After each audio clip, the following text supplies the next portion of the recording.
how you doing? You're welcome to Political Insight. It is great to have you on the show today. My name is Benahi Onofe, and with me in the studio is the amiable Honorable Osaretin Romeo, House of Representative candidate of the YPP Egor Ikpoba-Okha constituency. Good morning, sir. How are you doing? Yeah, good morning. I'm fine. It's good to have you on the show today. Yes. So amazing. Thank you very much. Okay, so we can't have this conversation without making reference to everything that has been happening in the political space in regards to the fast approaching 2023 presidential election, of course general elections and majorly presidential election in view. But I'm going to start off with, you've been observing everything happening in the political space. You've had your maybe reservations, you've had, wow, this thing is not conventional, I didn't see this coming, or I did see this thing coming. So as a party, YPP, as a whole, what is the party doing to emerge as the next ruling party in the coming 2023 general elections? I'm very happy for being here, first of all. And let's say my party, we are actually doing a lot, you know. Like the first question you said, whether I saw it coming and all that. Well, you know, politics change. It's not how you see it now, that's how you see it later. Anything can happen. Yes. So from the beginning, I just prepare myself that anything can happen, because I already made up my mind that I have to be in this game. I want to go and see what they are doing there. If it is two heads they are using, I want to know. So I want to go and see it. I want to know what is really happening. You know, so I decided to go. So making that decision, I'm already like, okay, whatsoever that happens, I'm ready to take it. Then talking about my party, how well we are prepared. Every other political party are prepared, just like the same my party. We are prepared. You can see I'm flying the flag, and I'm doing my move as a candidate.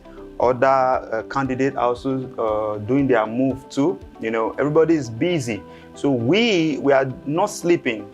Every night, every day, we are brainstorming, we are thinking, what are we going to do next to make sure we emerge as the next ruling party. And I can tell you, we are really pushing. Really pushing. That's a lot. That's a lot coming from YPP. The thing is, there are so many political parties, like various political parties in Nigeria alone. And what will you say is the distinguishing factor? Like, what separates you?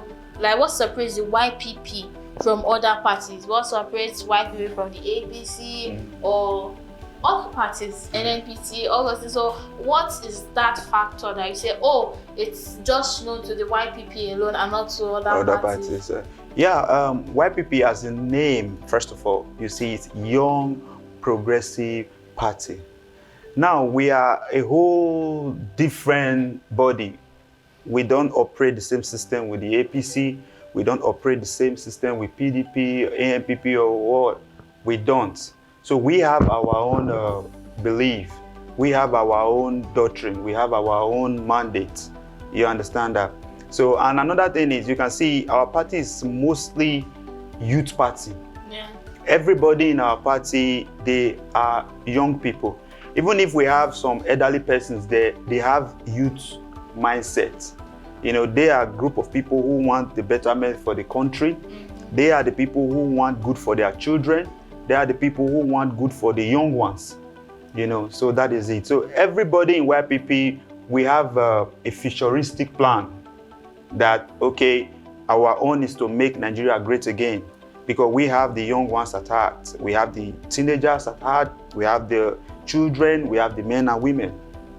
And if we must move further, it's our strength, all these things that we do, that will help us push further, that will help us say, okay, now, these people have already seen what you people have in stock. You people have us at heart. So it's time for us to say, okay, let's join you people so that we can actually push this system. Does Nigeria right now, in what we are seeing, would you say that a young person Then because right now some persons 70, 80 we still call themselves young, call themselves youth. Would you say maybe from the ages of 40, 50, do you think we need that kind of person to move Nigeria forward in terms of, yes, the age is there, but experience in terms of other things? Do you think that is what Nigeria needs right now, and not the expertise or some? We don't need Nigeria. What they need is somebody who is promising.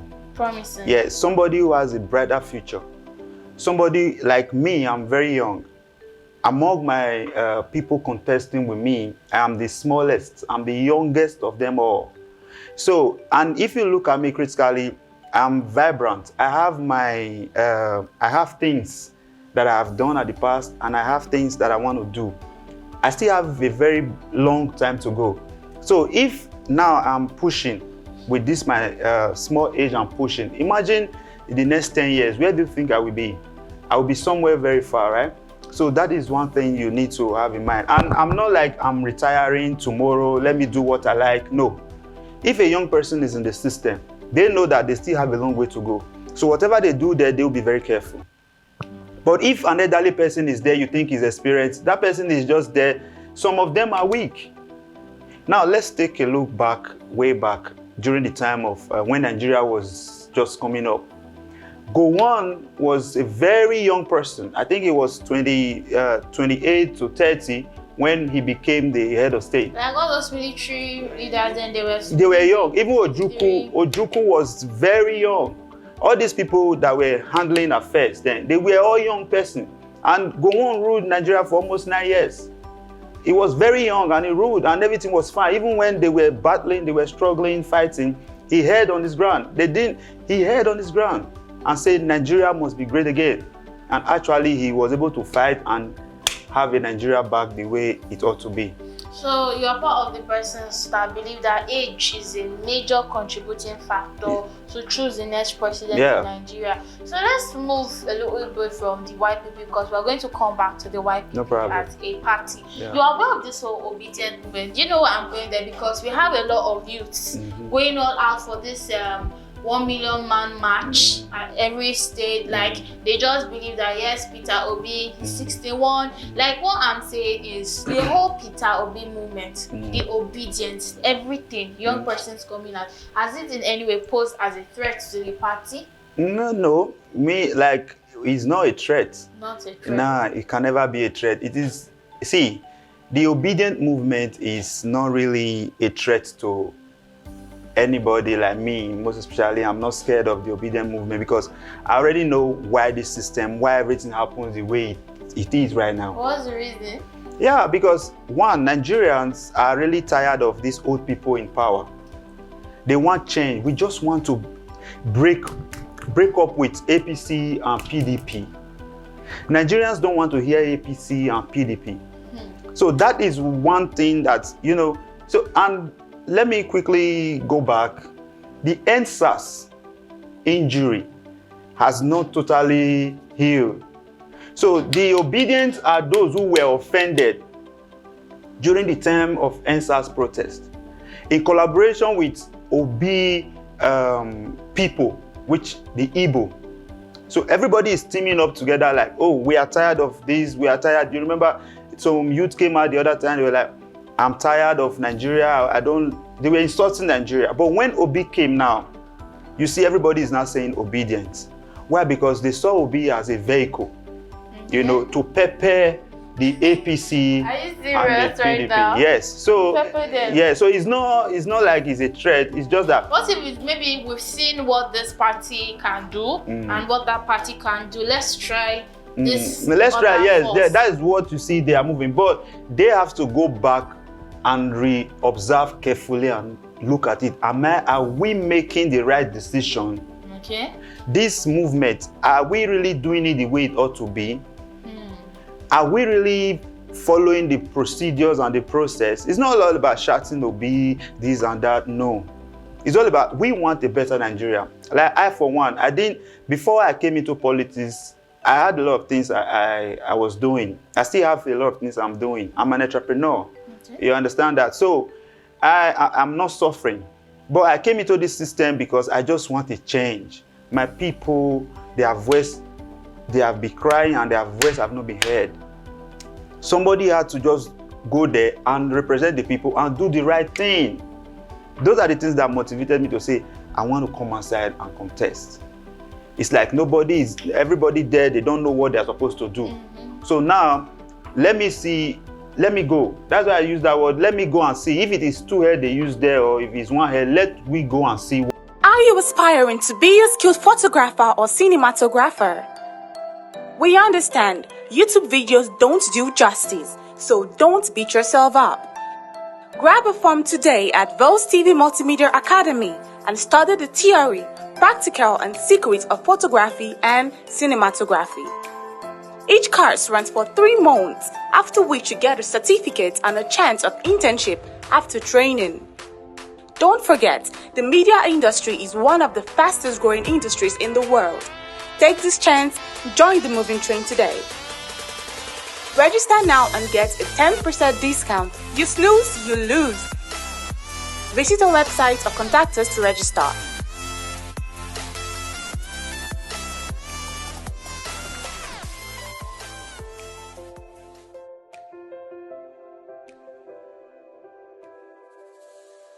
Like the 1% of youths we have in Nigeria, they let's just say we just want to talk about things. We want to see certain changes in the political space. But many persons don't really want to delve into the business. Let me use business or into the act, the space of politics, because they just feel that it's a one-way street. It's myopic and they don't really fit it's dirty. in.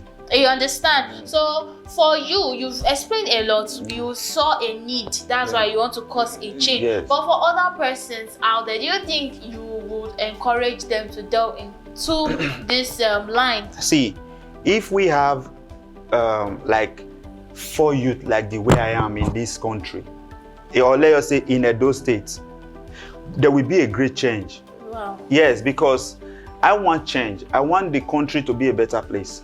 I want my people's voice to be heard. Now, if you come and join me, we will have a team up. You understand that? Me alone cannot do it. All youth have to wake up. If Nigeria must be great again, it's our responsibility. You need to play your part. I have to play my part. He has to play his own part. If not, all these old men, we think everything is in their hand.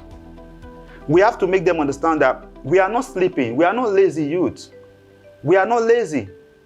We reason too.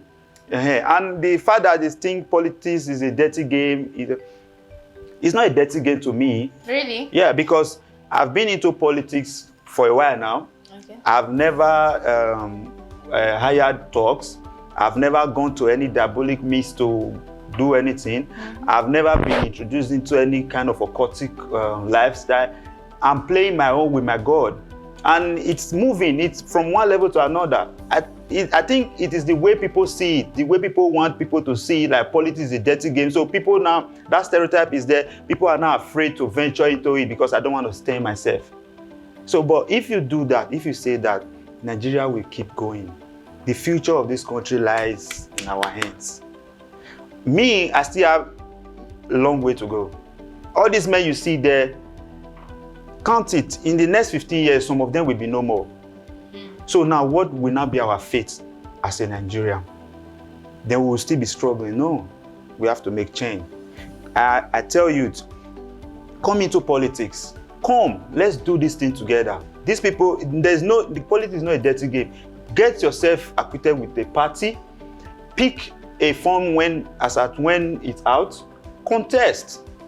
If you don't have money, people will support you. And thank God, politics is no more like money again. If you really have good intention, you will not use money to bribe people. Okay. You will not bribe anybody. If you really have good intention, you will not bribe anybody. You will let them see your intention, let them know what you stand for, and they will support you.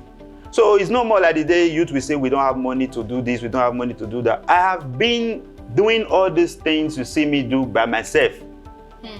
Yes, so if you now come and say you want to support me, it's a plus.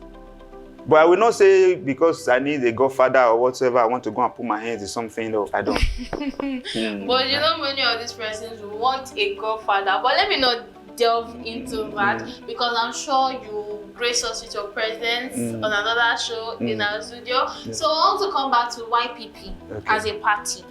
Of course, you spoke of intentions. Let's talk about collective efforts, talking about motive, of course, talking about the vision and strategy of the party. At any point in time, would your party consider a coalition with another party? Because we had the CPC, ACN, and another party to form the APC we have today.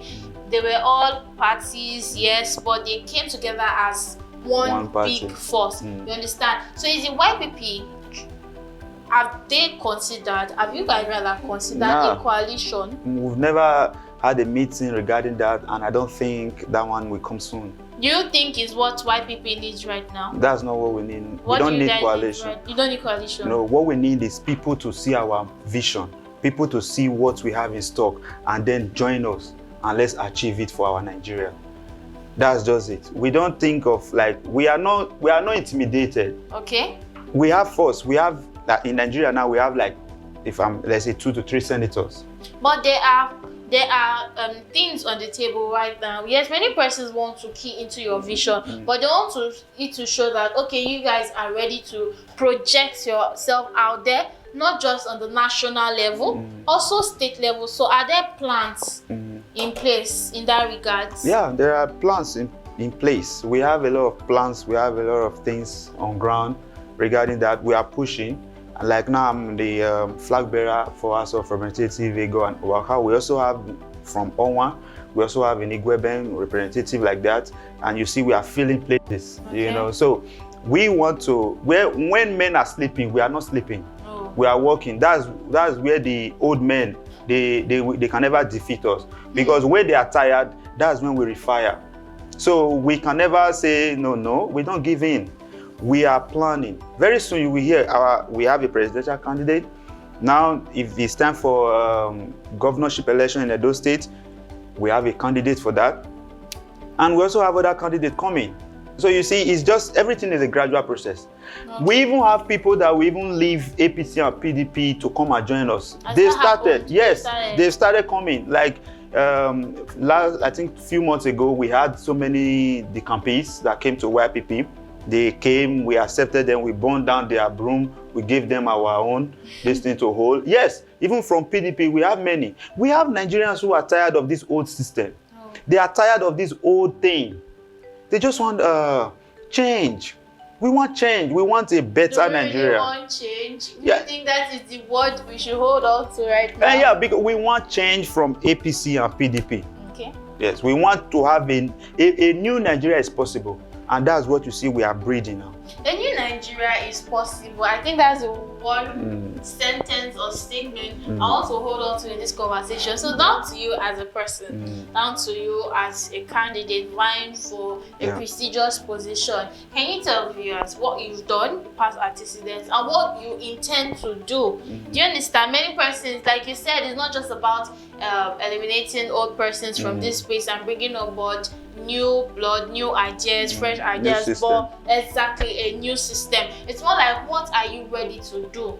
Do you understand? That will set you apart from other persons. So what have you done? What are you willing to do once you get elected? Well, I'm not going to brag, because everything I'm saying here, you can go and verify. Go and yeah, it's true. Like, I've started this race of being a humanitarian person for like 6 years now. You understand? I saw that there is no way I can just jump into the society and start helping people without having a vehicle, which that gave birth to my NGO, which is my foundation. So through my NGO, which is Waterside Foundation Africa. Sorry, what did you say? Waterside Foundation Africa. Okay. I've helped a whole lot of people. You know, most especially in Ikpoba-Okha and Egor, Edo State in general. If I've not helped youth, if I've not empowered youth in this state, is 10,000. I have facts. If you go to my website, you will see them there. If I've not empowered teenagers, is more than 10,000. Because there was a time, I think even last 2 years, last year, I gave scholarship to about 50 students Wow. to study craft of choice.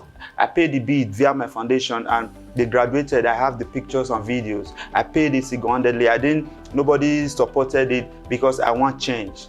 I saw it as if like, okay, for you to be independent, you need to be equipped. And not just to be equipped, you need to be, you need to have a skill. So this drive me to sort out for persons. I saw them, I gave them scholarship, and they did that. And I've done a lot, you know, empowerment, and empowerment. Which is what the youth right Yes, now. I empower them. I preach the importance of skills acquisition to them. Those that cannot have access to any skill, I give them skill. I've trained a lot of people on ICT development because I have ICT school, and I also have an ICT company where we do website and all that. I've trained a lot of people on that. Not government didn't support me. I did that on myself. I think last year I trained about 100 youth on that again. You know, aside the scholarship which I gave out, and also I visit schools. I give them free entrepreneurship books. I preach to the students. I tell them, don't waste your time. Whenever you are on holiday, go and learn skill.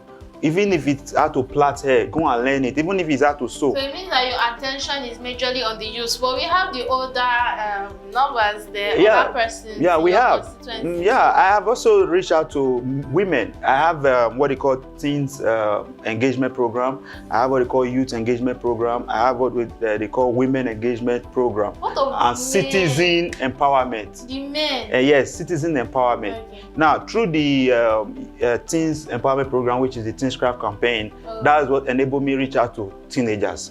Now, through the youth engagement, that enabled me to reach out to youth, you know, those who graduate, fresh graduates, those who are school dropped out and all that. So we preach self-actualization to them, expose them to skills that they can do and more like profitable.